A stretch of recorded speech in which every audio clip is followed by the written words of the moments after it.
termine enfin avec le groupe français de cosmétiques L'Oréal qui continue sa progression. Exactement.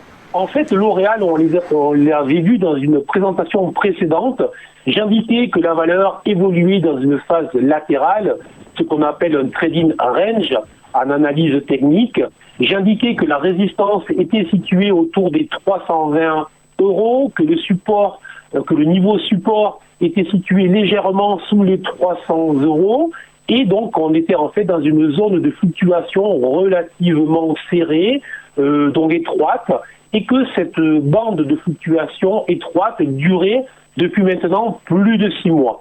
Comme à chaque fois, je l'indique systématiquement, je conseille, lorsqu'une action travail est située dans une phase de latéralisation, je conseille tout simplement de se positionner à l'achat sur les supports pour revendre dès lors que la valeur se rapproche des résistances. Mais tout simplement, c'est ce qu'on avait vu lorsque l'action L'Oréal s'était approchée des 300 €.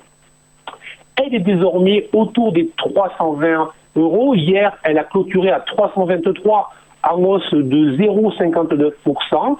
Donc, tout simplement, si vous avez acheté le bas du trading range, peut-être qu'il est temps soit d'encaisser tous les bénéfices que vous avez, soit de vous dire peut-être qu'on va aller plus haut, mais au moins encaisser une part des bénéfices qui ont été réalisés depuis l'achat sous les 300 €, car la probabilité, c'est plutôt de redescendre dans les prochaines séances. Donc, méfiance sur les niveaux actuels. Effectivement, la valeur vient d'inscrire des hauts plus hauts, donc en fait historique, mais on n'a pas une dynamique très forte, très puissante. Donc, il faut continuer, je pense, à travailler le range ou, donc, à tout le moins, pour ceux qui sont en position, sécuriser les entrées qui ont pu être réalisées dans les semaines précédentes autour des 300 €.